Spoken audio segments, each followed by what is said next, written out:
Hey, I'm George, and this is AITHERIA Podcast. Today we ask, can AI truly be creative? Are humans still unique in imagination, or are algorithms catching up? Let's explore. And today, we're tackling a big one. A really big one. We're diving into that storm, reshaping, well, pretty much every creative field, AI and human imagination. Yeah. The central question everyone's asking, right? Can AI actually be creative? And maybe more importantly, what does this incredibly fast acceleration mean for, for artists, for musicians, writers, for all of us? It's a conversation that seems stuck in extremes right now, doesn't it? It's either AI is taking all our jobs or, this kind of wild techno-optimism. Exactly. Doom or utopia. And we need to move beyond that. Yeah. So our goal today is really about strategic clarity. We want to understand that deep difference between, let's call it, mechanical generation. Which AI does incredibly well, incredibly fast. Right. And genuine human insight. That spark that comes from experience, intuition, things machines just, well, they don't have. Absolutely. It's not just about the tools, is it? It's about the philosophy of creating stuff in this new age. Aged algorithms. Yeah. The goal isn't fear. It's figuring out a strategy. How do we combine AI's, frankly, stunning efficiency? Tireless efficiency. Right, with that completely irreplaceable human intuition to get results we honestly couldn't have imagined before.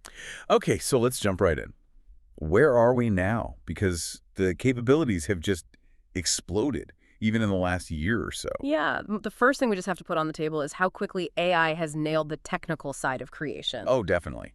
We're not talking about those slightly weird, novelty toys from a few years back anymore. Not at all. These are sophisticated tools now, professional grade in many cases. Precisely. If you look at the current toolkit, you got specialized systems, Suno and Udio, they're composing full songs. Like actual songs with verses, choruses. Sure, yeah. Vocal tracks, lyrics that make sense, complex arrangements, and then you've got MidJourney, other visual AIs. Yeah. The images are just, well, stunningly coherent now. And things like ChatGPT for text, weaving complex stories, writing poetry that, at first glance feels pretty deep. It really does. And the reason this is shaking things up so much for human creators boils down to that one massive advantage AI has. Speed and scale. Exactly. That's where the machine just leaves us in the dust. It's a productivity gap that, no amount of human practice or even genius can really bridge. Let's maybe quantify that. Use music as an example because it's so clear there. Okay, yeah. Think about a human composer. A pro. They have an idea, right? And they've got to figure out the key, write lyrics, map out the melody, arrange all the instruments. And record it, mix it, master it. It's a process. Lots of stages, even for someone really good, it's days, often weeks, right? For one polished, finished track. Weeks, easy. Now the machine, it just collapses that entire timeline. The research we looked at, it shows AI can basically do that whole sequence. You give it a prompt like, make me a sad 80s synth pop song about losing your keys. Something abstract like that. Right. And it goes from that prompt to a finished, mastered audio file in, under 5 minutes? Under 5 minutes, sometimes faster. Now, just think about the practical impact of that. It's mind-boggling. A human creator, maybe they put out, 4 or 5 really polished songs in a month? If they're working flat out. Maybe. That sounds like a productive month. An AI-assisted setup. It wouldn't be 4 songs. It could be 400, maybe 4,000 different, technically okay arrangements in that same time frame. The sheer volume for testing ideas, iterating, maybe even just flooding the market with background music. It's astronomical. Yeah. And it's not just music. We see the same thing in visual art. MidJourney you mentioned. It's not just making those weird, blurry pictures anymore. No. The latest versions, like V6 and beyond, they follow prompts with incredible accuracy. They build coherent worlds. So you could ask for, hyper-realistic painting, steampunk airship over Mars, style of Rembrandt. And you'll get back several options. High resolution, fully realized images in, 30 seconds? Less. Before AI, that specific image, that's a skilled digital artist working for. Weeks, potentially. Concept sketches, drafting, textures, rendering, weeks of work. Now it's basically instant. The machine just handles all the mechanics. Blink of an eye. So, okay, stepping back. That initial impression, the AI-made song, the AI-made picture, it looks good. It sounds good. It's compelling, yeah. Often it hits a technical standard that used to take humans years, decades to reach. It can even sometimes make you feel something. It can. So we have to acknowledge the machine can generate stuff that looks and sounds like art. Which leads us right to the big question, the sort of philosophical puzzle. If it feels like art, what's the actual difference? Where's the line between its output and ours? Hey, Yes. that's it is. Well, it's unsettling. But I think the real dividing line here, and maybe where the opportunity lies for humans, is in how the machines get these results. Exactly. Let's shift from the what it can do to the how and why. Let's unpack the mechanism. Right. So what AI is actually doing when it creates, it isn't creating like a human does. Not at all.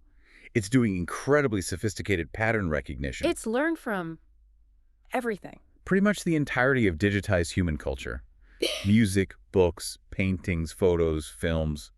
Just a staggering amount of data. But it doesn't understand any of it. It doesn't understand the world. It doesn't know what a sunset feels like. But it knows, statistically, which pixels usually appear together in pictures labeled sunset.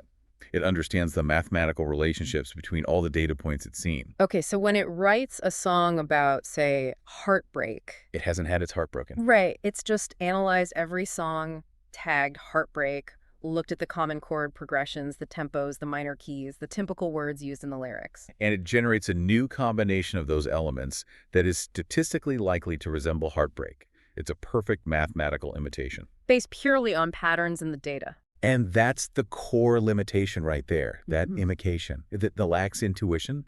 It has no actual subjective emotional history. It doesn't get the cultural weight of, say, the color red, or why a certain rhythm makes people want to dance, or the feeling of nostalgia tied to a specific smell. Okay, but I have to push on this a bit. For the person listening, a consumer, if the AI makes a song, and that song genuinely makes them feel sad, makes them cry, does it actually matter that the machine didn't feel anything itself?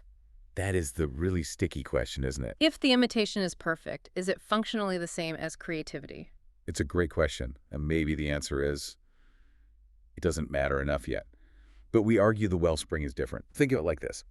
AI can create a perfect simulation of a human tear. Okay. It knows the exact chemical makeup, the salinity, the way light refracts through it. Perfect imitation. But it doesn't know the taste of salt. It doesn't know the specific pain or joy that caused that tear to fall in the first place. So the depth is missing, the grounding. The grounding in real lived experience. And ultimately, that limits the potential for truly deep resonance. That lack of context of genuine history, it puts a ceiling on what we usually call real creativity. Because real creativity, historically anyway, often involves breaking the rules. That's right. Doing something unexpected. Exactly. It's about intuitive leaps, transcending the patterns everyone else is following, not just optimizing within them. And that's where the human edge comes in. It's non-negotiable, you're saying? Our research points strongly that way. The things humans bring, instinct, true imagination, cultural nuance, emotional depth, and maybe the most important one, risk-taking. Let's focus on risk-taking. That seems crucial. It really is. An AI, at its core, is designed to be efficient. It optimizes. It looks for the statistically most likely successful outcome, the most pleasing combination of notes, the most engaging arrangement of pixels based on past data. It plays the odds, finds the average. Right, which mathematically makes it very hard for AI to be truly disruptive. A human artist might deliberately introduce noise, dissonance, a weird narrative turn, something the data says is inefficient or likely to fail. Like punk rock or abstract expressionism. Right. Stuff that broke the mold. Precisely. That willingness to fail, to create friction, to be misunderstood, even ridiculed. That's where new genres, new movements come from. A human accepts the risk, social risk, commercial risk, to chase an idea rooted in their unique subjective view. The machine is programmed to avoid that risk. It eliminates it. Yeah. And in doing so, it potentially eliminates the possibility of truly revolutionary art. Okay, so when a human creates something, it's coming from somewhere else entirely, not just data. It's rooted in a specific memory, a deeply felt loss, a moment of unexpected joy, maybe just the weird, unique way that person sees the world. And that intentionality, that personal source, that's why the final piece connects differently. We think so. When you connect deeply with a song or a story, you're often connecting with the human behind it. The idea that someone felt this, wrestled with it, and chose intentionally to express it this way, maybe even against the odds. That specific human fingerprint. Yeah. And that depth of connection, that sense of shared humanity, that's the ultimate defense, the human moat, against AI just completely taking over the creative space. Okay, so if we accept that distinction, human insight and risk on one side, AI speed and scale on the other, then the path forward starts to look clearer. It's not about us versus the machines. Not if you want to succeed, no. The research we've synthesized strongly suggests the winners in the creative fields over, say, the next 5 years. Yeah. They won't be the ones trying to outcompete AI head-on. That's a losing battle on the speed front. Exactly. Nor will it be AI completely replacing humans. The winners will be the collaborators. So the core strategy becomes amplification, using AI not as a replacement, but as a tool. A very powerful tool. Think of it as an accelerator. Yeah. A sophisticated, tireless engine that we, the human creators, steer to increase the speed and maybe the complexity of executing our unique vision. That's the key. It requires a deliberate pairing of strengths. You take the AI's mechanical advantages, that incredible speed, the scale, the flawless pattern recognition, And you merge them with the human essentials. the insight, the intuition, the final vision, and critically, the ability to define the emotional core, the why. So the human's role changes quite fundamentally then. It really does. You stop being primarily the laborer, bogged down in the technical grind of just making the thing. Spending hours rendering or mixing or drafting. Right, and you become more like the chief architect, the curator of what the algorithm produces. You're still holding the steering wheel. Absolutely. Yeah. You have to guide the AI. You have to shape its output. You have to make those intentional creative choices and inject the personal meaning that the machine simply cannot generate on its own. That intentionality, that's the new skill almost. It's a new currency, yeah. The most successful creators will be those who can clearly articulate a vision to prompt the AI effectively. Get good results out of it. And then, crucially, have the critical eye to prune, refine, and remix that output to make sure the final piece still has their specific, maybe even quirky human fingerprint on it. Okay, this makes sense conceptually, but let's make it really concrete. How does this collaborative workflow actually look in practice across different creative areas? Good idea. This is where it becomes practical for listeners who are creators themselves. Hashtag tagged, hashtag tagged, detailed examples of collaboration, concrete applications. Let's start with visual artists. Idea generation seems like a really obvious first use case. It's probably the most mature application we see right now. Think about the traditional process for concept art, for example. An artist might spend a whole day just sketching thumbnails, trying different compositions, playing with color palettes. Just to find the basic direction for one big illustration, it's a lot of laborious trial and error. Okay, so how does the collaboration model change that? The artist uses the AI like a super fast idea engine. They can feed it a really complex prompt. Something like, generate 50 variations of a lone figure on a stormy cliff wearing cyberpunk armor, but posed like a Baroque painting, using only deep blues and rusty orange colors. Whoa, okay, that's specific. And the AI spits back 50 fully rendered visual concepts in minutes. So the human isn't bogged down in actually drawing 50 rough sketches. Exactly. Their time shifts entirely to curation. They look through those 50 options, maybe pick the best 2 or 3, then they start refining those. Then it might take an AI image and tweak it. Yeah, maybe force a perspective change the AI didn't quite nail, or manually repaint the eyes to get a very specific emotion across. They use the AI's output as a highly detailed base layer, but then they apply their unique skill and vision on top. They focus their energy on the final, intentional touches that really make it their piece, not just generating the background. Right, and that frees up potentially weeks of time per project, time they can now spend on refining their craft, adding those unique details, or even just promoting their work. More output, potentially higher quality focus. Okay. What about music? We talked about the speed, but also the risk of generic sound. Yeah, that's the big challenge in music. AI can generate technically perfect tracks incredibly fast. But as you said, the risk is that it all starts sounding average. Like bland background music, optimized for algorithms, not for impact. Exactly. If a producer just hits generate and uses whatever the AI suggests, you end up with the statistical mean of, generic pop or lo-fi hip-hop. It might be pleasant, but it doesn't grab you. So the human's role here is what? Style injection, quality control. Both, ensuring their unique sonic signature remains.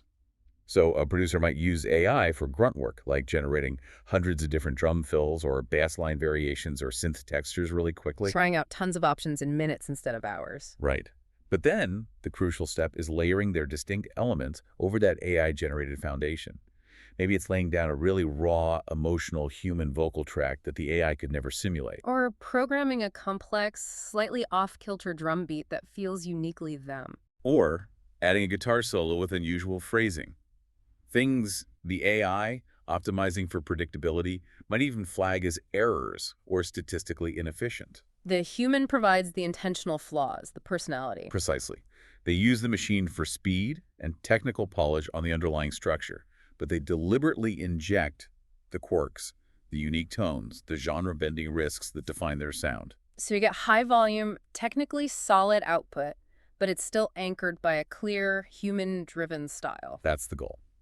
Okay, let's talk writing, story crafting. This often feels like the most personal, most human creative act. Yeah, harder to see the AI role here sometimes. Well, the source material really emphasizes AI as a powerful scaffolding tool for writers. Scaffolding, meaning Meaning it helps build the underlying structure, get you past the blank page. Think about writer's block. we've all been there. Instead of staring at a cursor, a writer can use AI as a brainstorming partner. Let's say you need a backstory for a minor character to explain why they suddenly betray the hero. You could ask the AI, generate 10 possible tragic backstories for a character named Silas that would lead him to betray his friends for money. It might spit out thousands of words of detailed options, motivations, scenarios, maybe some you hadn't even considered. It's like having an infinitely patient brainstorming assistant. Exactly. Or you could use it to test plot points. Give me 3 alternate endings for this chapter. One happy, one tragic, one bizarre. You can quickly see how different choices ripple through the narrative. But the AI isn't writing the final prose. No, and that's the critical human role here. The writer takes that AI-generated scaffolding, the plot points, the character notes, the scene outlines, and they have to weave it together. They provide the actual voice, the pacing, the thematic depth, the nuance, the soul. Right. AI can maybe describe grief in accurate detail. Not accurate, yeah. But only the human writer, drawing on empathy or experience, knows the small, specific, maybe illogical details of how their character experiences that grief. Like maybe they obsessively count ceiling tiles or can only eat orange food. Those idiosyncratic details that make a character feel real. The writer ensures the story resonates emotionally, that it has a core of truth, not just a technically correct structure. Okay, one more example. Digital artists using blended mediums. Yeah, this is a really interesting area where AI helps overcome sheer technical workload. Like for complex backgrounds or textures. Exactly. Think about a matte painter creating a huge, detailed background for a sci-fi film, a sprawling alien city, or a super dense jungle canopy. That's incredibly time-consuming, detail-oriented work, drawing every single leaf or window. Right. Now, a digital artist can use AI to generate those complex, high-resolution textures or repeating elements very quickly.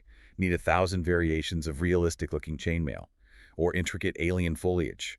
AI can do that fast. So it handles the bulk, the repetitive detail. The collaboration happens when the human takes that raw AI output, which might be technically perfect, but maybe a bit sterile or generic, and blends it seamlessly with their own custom work. They might use the AI-generated jungle as the base layer, but then hand paint the specific way the light hits the foreground leaves, or add unique story-relevant details to the plants. Or use an AI city background, but then manually paint specific weathering, damage, or lighting effects onto key buildings to tell a story. So it's a composite. Machine handles scale and detail. Human handles focus, intention, and artistry. Precisely. The final piece is integrated. It leverages AI's speed for the heavy lifting, but the human artist guides the eye, injects the narrative, and makes the final crucial aesthetic choices. The result is often higher quality and produced way more efficiently than either could manage alone. #outro. Wow. Okay, so this whole deep dive, it really does shift the perspective, doesn't it? When we started, maybe the underlying feeling was fear about what the machine can do. That capability question, yeah. But the overwhelming conclusion, weaving all this together, seems to be that the conversation has to pivot. It has to be about intent, about what the human chooses to do with these incredibly powerful new tools. Yeah. Creativity isn't dying. It's evolving Yeah. into this collaborative model. So the key takeaway, really, for anyone listening who creates things, regardless of their field, is that you have to learn how to marry these two distinct sets of power. You need AI's speed and scale combined with your irreplaceable human intuition, your vision, your willingness to take a risk.